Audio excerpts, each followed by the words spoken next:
Hello, my name is Marcus. I'm the compiler of a collection of therapy quotes entitled 1001 Windmills of the Mind. This is part 2 of TQ 2805. I was just doing part 1. Well, it is part 1 because I accidentally had a tech issue here. My phone suddenly cut out on me. So I'm just going to launch right into part 2 here. So in part 1, I was sort of in the middle of providing a partial overview of some of the key points of 1001 Windmills of the Mind regarding the issue of if the child is traumatized, he freezes up his soul, develops a scaffolding of defense mechanisms, bundles them up into what's called a personality mind or something. So it's the adaptive mind, the social mask. So we can go through life with that, but we're missing the connection to our authentic self. So how do we get that back? If the authentic self is like Snow White in the glass box, or Echo picking up the statue, or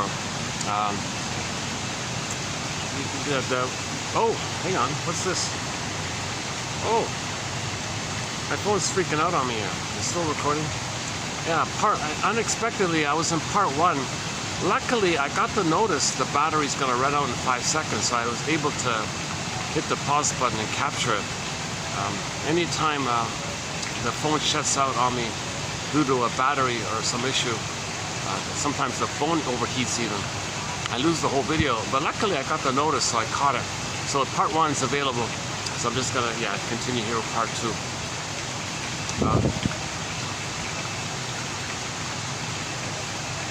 So that's Joseph Campbell calls this the hero's journey.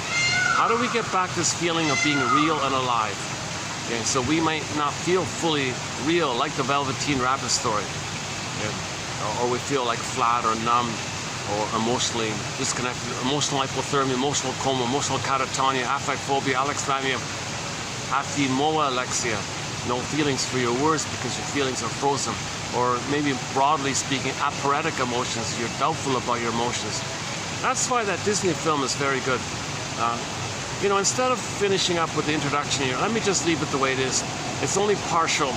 Can I refer you to any of the previous recent videos? It's getting late. I got a late start here, so I won't do the normal introduction that I like to do. So can I refer you to any of the other videos for a basic introduction? It takes me at least a good hour, sometimes 2 hours, to kind of cover down the basics. So I did I was in the midst of doing a part of it in part 1. But so let's just launch right into the quotes here. So so let's do the first one here. Regarding the film Inside Out. Okay, the 2015. So 9 years ago, I'm posting this in the year 2024. So 9 years ago.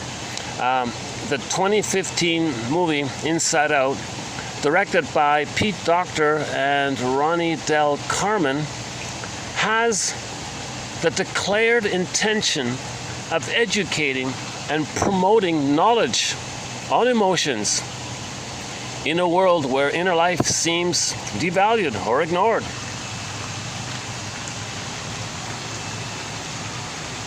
So there's a huge enthusiasm. For the first time, a major film tried to help us look inward. For the first time, most of what we see is just what they call escapism entertainment. Escape you from your problems. Just engage in some kind of escapist fantasy. Don't know about yourself. Don't look about yourself. Just get away from yourself. That's called escapism television. Once in a while, once in a very rare blue moon, we have interpretive literature or interpretive film. And Inside Out is that very rare exception. That's why there's a huge enthusiasm for this film. And I didn't know that there was a sequel coming out until yesterday. And when I did the video yesterday, I commented on the trailer that's now out. So this sequel, 9 years later, is coming out in June of 2024. I'm posting this in April, so I haven't seen it yet. So I commented on the trailer. I'd like to update that a little bit. So in the original 2015 film, the first basic thing is that it shows you the two groupings of feelings. Like we can subdivide our feelings into kind of two categories. Okay? Joy and sadness represent the quote-unquote more feeling side of being, the quote-unquote more human side of being human. Okay? Affection, tenderness, joy, pleasure, sadness, mourning, empathy, care, tenderness, empathy, making amends, loving, just like kindness and the more warm side of it all. Okay? The mammal, those joy and sadness come from our sense of embodiment, from our authentic self. So we're authentic, it's warm, it's kind, it's caring, creative, play, spontaneous, realistic, reality. Okay, there's no perversions, there's no envy, there's no spite, there's no hate. It's a kind of a loving, playful kind of place. And yes, there are losses, so sadness can acknowledge there's a loss, and then joy can come back, okay, and so on. So that's the quote-unquote more human side of being human. These are the basic primary feelings, okay, for every person with the authentic self. Okay, this is sometimes called the second mind, the second brain, the second line consciousness, the second memory system. Okay? Now, when joy and sadness got zooped away because the needs weren't met, when the needs aren't met, the positive feelings zoop away, and then we go back to the primitive survival brain. Okay, that's called the first line consciousness, or the first line memory system, or the first brain. And this is the survival brain. So this old, archaic, primitive brain, okay, that's the stress response. Its language is biology. It only cares about survival. Survival anxiety comes from there. Okay? And so that's why when joy and sadness in the Disney film, the original one, got zooped away, then you see who ran the console, mainly anger. You see? Fear is not too, fear is there, but fear easily gets overwhelmed. Like when the baby's traumatized, he's afraid first, but he can't do anything with his fear. He can't run, he can't flee, he can't escape. So he's kind of cornered, so to speak, so all the energy then clicks over the anger. Now he wants to fight with the mother, control the mother, come on, change the mother, come on mother, change. So he's angry like that. This is all about survival. So fear and anger is mainly about the survival side of it. Yes, we call fear and anger emotions or feelings, but technically they're more like visceral sensations. Visceral sensations, like physiology kind of thing. And disgust is in there as well. But that character was mainly about, for most of the film, about distaste and dis-smell, right? Like Riley was smelling broccoli, but she's too young to eat broccoli. Her digestive system hasn't matured yet to crunch on broccoli, so she spat it out, right? That's like so she smelled it. I can't do this, my body can't handle it.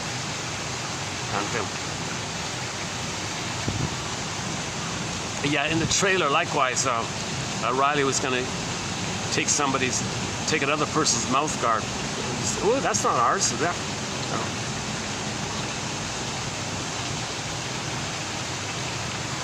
It's interesting about the Coke scene because Riley was drinking all this sugared soda, and one can of Coke has like 10 spoons of sugar in it.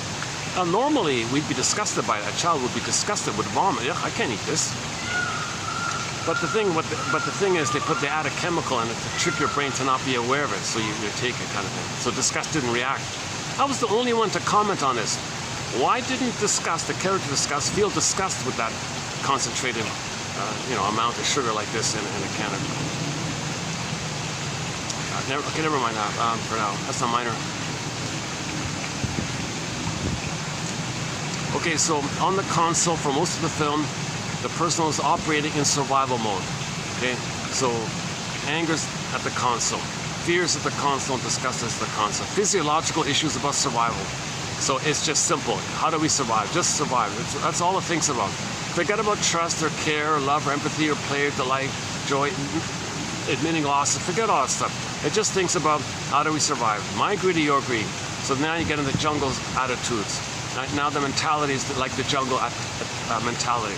And some people nickname that brain as a nickname for the brain. We're not calling any person this, but the nickname for that survival brain to describe the survival. Sometimes it's given the nickname the crocodile brain, the reptile brain, the salamander brain, the lizard brain, whatever. Because those animals only care about the instinct of survival and reproduction. There's no love or trust. Janov jokes, yeah, you don't talk feelings with a crocodile. The lizards don't know time. So they're just in this now survival. There's no time. That's why people coming from the survival mind, they never apologize or regret. Because they're coming from a place where when they're nursing with the mother and the mother's hurting him, The mother's shaming him, and he's got to feed, and she's shaming him. The baby's in survival mode. He's not in any kind of place to feel any kind of sorry or apology for the feelings of others. He's just trying to survive with the mother. So when fear and anger is at the console, they're kind of like that baby struggling with the terrorizing mother. So that's why later on, if you say to somebody with a stinger personality pattern, the personality pattern that develops when there's trauma that early on, and it's survival, dominated by survival anxiety. That's why you hear people with these slogans, my greed or your greed, or looking out for number one, or something. Like just useful fun, not who cares. They're in a very utilitarian, part-object relating in terms of survival. So they want prestige and power, and they want to shame others because mother shamed them.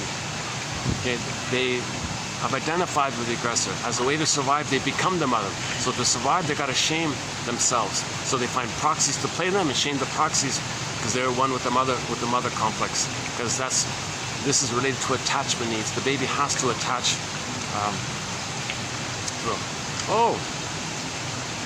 The staff has taken their the group photo. Oh, looks kind of cute. Yeah. All the staff has taken the group. But it's a holiday around here. I noticed the staff taking a group. I'd like to show you, but I don't want to for privacy. So they're making their funny gestures, little antics and things.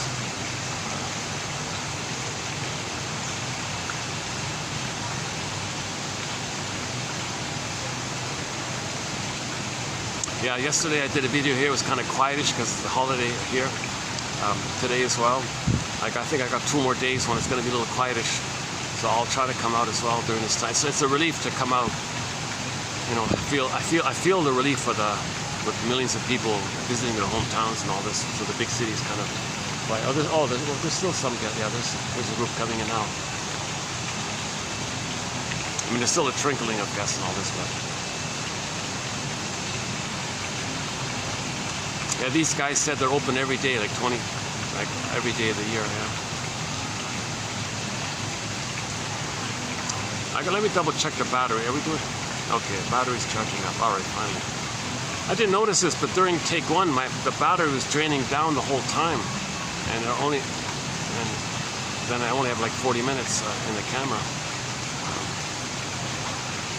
Okay, never mind that. So let's. So I like this quote about Pete Docter. The director is a guy named Pete Docter, and his assistant. What's her name again? Ronnie Del Carmen. So those two directed it. But the scriptwriter was Pete Docter and some other people, some other persons, I think. Okay, yeah, so again, this is a key, I think it's a good quote.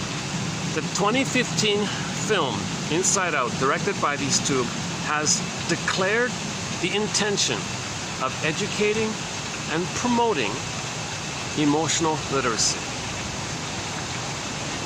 Knowledge on emotions in a world where inner life seems devalued.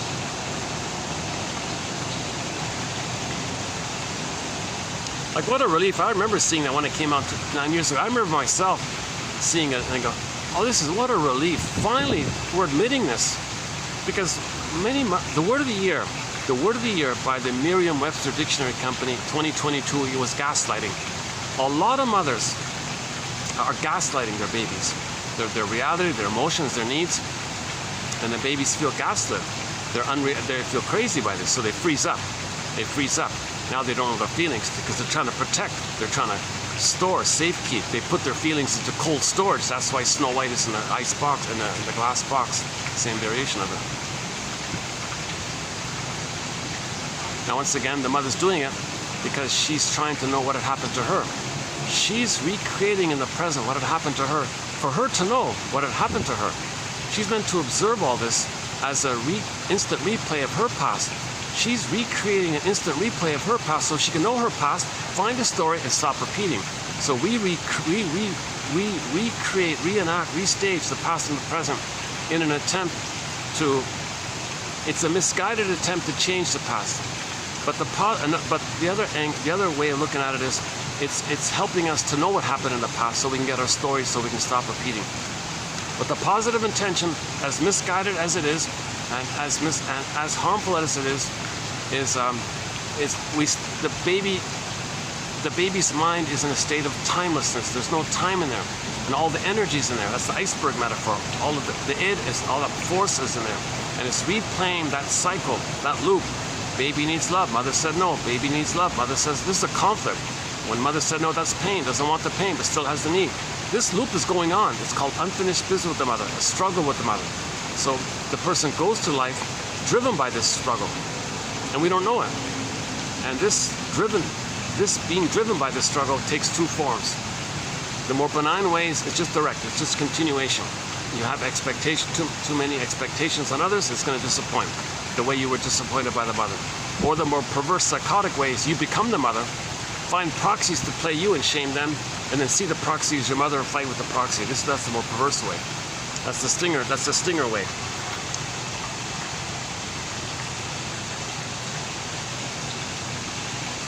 Okay, so that's the first main point. That our feelings or emotions, there are two categories of them. The quote-unquote more human side of being human, the feeling self connected to our embodiment and our authentic self. Joy is the animating primary emotions from there, the serene, inexhaustible fullness of being. So when we have our authentic self, we know what's unique, and we express that. There's a lot of joy in there. That leads to creativity and play and so on. Now, once again, when the person's needs are not met or when they're terrorized by the mother, that goes away. So joy status got zooped away. We saw them go up that tube, they twirled around, went into the unconscious, unavailable, lost in this other forest. Because that's the primary process mentation. Then the survival mind flares up. The amygdala flares up. Okay, that's the stress response of fear and anger. And they're operating constantly with this stress response. And all they care about is survival. Feelings, trust, play, family, love. Reptiles don't have family picnics and things. Like they're just a joke, right? They don't have love and trust and play and delight or comedy or like nothing like that. They just only think they're cold-blooded survival, like that kind of thing. So that reference means that's a reference to how people just don't care. Like if you say to a person with a narcissistic pattern, the bully pattern, Yago pattern, lower functioning BPD pattern, etc., you know what you just did to the child, that hurt them. No, the child hurt me. You hurt me. How dare you say that? Like they'll turn it around because they're a survival anxiety. They can't admit any vulnerability. They can't admit any truth. They can't admit any feeling. They can't admit anything authentic because they think if they're real for 1 minute, they believe that the image they made of their mother as being a monster, that image is going to eat them. So if they're vulnerable, they think their mother's going to eat them. That's psychotic stuff. So that's immense survival anxiety. Once again, key quote here. Let's do this. By here's a key quote here. Hang on. Yeah, this one, the second one here. Fairy tales reflect oral aggression on the part of infants. Quote, the narrative has something to do with oral trauma. An absent nipple is a wicked child-eating mother. Okay. So when the mother's hurting the baby in the breastfeeding time, okay, he's enraged. So his rage, because of the fusion, it's all one. He and the mother are one. If he's enraged, the mother's enraged. The baby's in the oral phase, oral trauma. Okay, so the monster is in an oral phase, it's going to eat him. The baby feels like a hungry wolf. No, the mother's a bigger hungry wolf, more dangerous, voracious hungry wolf. Like the Boar Queen, or the witch in Hansel and Gretel, or the Cyclops in the Odyssey. In myths and fairy tales, whenever there's a monster that wants to eat the person, that's a symbol of the baby's oral trauma with the mother. That's all it is. He creates an imago in his brain, a dreamy thing in his brain, to reflect his rage and oral greed. The mother made a minor mistake. The mother didn't want to hurt the baby. The mother didn't want to really damage the baby. But from the baby's experience, he's enraged by it and infuses into the blurred image of the mother, whatever he creates of the mother, and morphs it, distorts it, exaggerates it, blows it up into the monster. And now he's dealing with that. Now he's dealing with that image. And he flies that image onto everybody and says, everyone's going to eat me, basically. So he says, well, I better be the image. And his slogan in life is, if I'm not greedy, if I don't hoard, if I'm not greedy, my mother's going to eat me. But he sees the mother image onto everybody. So his slogan is, my greed or your greed. It's psychotic stuff. This is called perverse thinking, perverse logic, etc.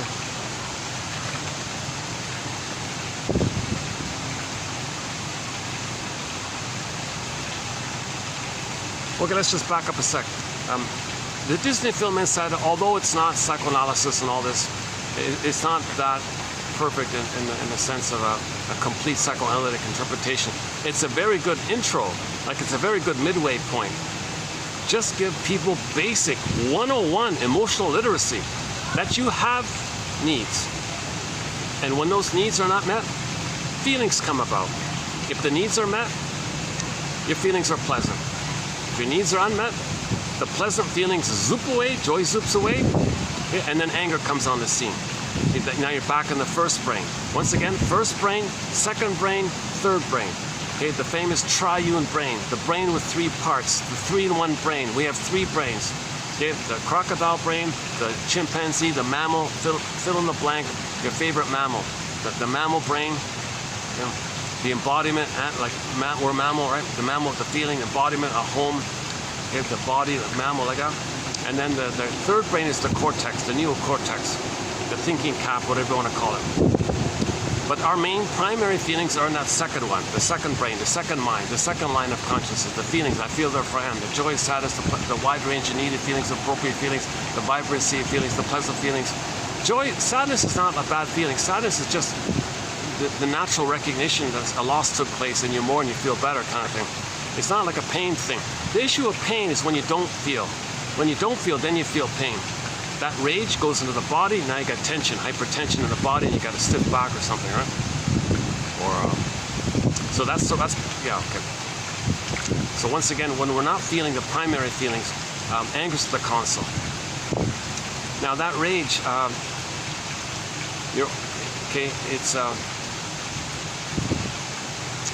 it's trying to control somebody, but nobody's the mother. So it's not going to work. So it goes inward as well, and it goes to the body. Now you got a psychosomatic symptom called body tension, hypertension, or the organ failure, psychosomatic symptom. So a lot of psychosomatic symptoms, anxiety, of course, the OCD, a lot of the stuff comes from trauma from that first brain area. So we need joy and sadness to come back. We need joy. First we need sadness to admit the loss. Okay, so the next one here was this film is about loss and the importance of mourning. The importance of mourning. So in the first Disney film, the 2015, the original one, that's the key there. Sadness ran the console. Sadness ran the console. Okay, then joy can come back. So we have to accept that sadness is a necessary, natural response to loss. So Riley had a loss. Where's the sadness? We got to accept it and bring sadness to the console. Come on, sadness, you go to the console and admit the loss. Do your thing. Let the person cry. Cry for cry. I mean, you acknowledge the loss, admit the loss, and then you can be back in the present. So then sadness can step back and joy can come in the front. If there's another loss, joy steps aside, sadness comes on the front, acknowledge the loss. Now this process only takes place if the person has their authentic self. Now the authentic self is there if the baby's needs are met. But if the baby's needs aren't met, okay, he freezes, petrifies, turns to stone. Okay, unreal, Snow White in a glass box, it's unavailable, distant, detached, like a box like that, not even alive. Or like the Velveteen Rabbit, not alive, or like the woodcutter story. You know, the woodcutter was praying for the little wooden figurine for the boy to become a human. He wanted a son kind of thing, right? So we feel not fully real and alive like that. So the feelings, the positive feelings related to that are zooped away. That's the simple way of saying it is the ball goes down the well. Or joy and sadness got zooped away, etc. Then there's no identity, there's no authentic identity. No authentic identity. Alert, alert, now the survival brain comes on. And now there's hypervigilance. Now there's like everything, it's either or. Okay. Okay. Does it inflate their superiority complex? Okay. Can they shame others, see others no good? And so the more traumatized a person is, the more they're going to compensate by thinking they're superior and superior and all this. That's like a compensating mechanism. Okay? Because when the baby's traumatized, loses his soul like this, the person feels so emptied by this. Plus, he's got to shame his own soul through using proxies. So he's very emptied out by this. So he falls down to the time in the uterus when he was blissfully safe as a little king on the throne, and takes that as his identity. That's called narcissism or infantile megalomania, and it's addictive, because when you're there, you're in the blissful oneness of the mother. Now, when you're there, that's because mother shamed you. So you identify with the mother, shame yourself, you get that blissful oneness. That's why it's addictive. So people with distinctive personality patterns, they're addicted to hate, greed, envy, and so on. They're addicted to shaming others. They're addicted to their negative humor. It's addictive. That's why narcissism is named after that little white flower. It gives people this illusionary, blissful kind of feeling. So mother shame them. They identify with the aggressor, find proxies to play them, and shame the proxies the way the mother shamed them. That recreates the oneness they had with the mother. Yes, it's painful, but so what? The proxy plays their pain in their fantasy, plus whatever pain, the remaining pain of theirs is numbed over with the endorphins. So they're in a trance, they're numb, and the proxy plays some of the pain, and they get a blip of the bliss, this unconscious addiction with the mother. So they're really it's really quite a system, really. It's called identification with the aggressor, and so on, double think, and so on.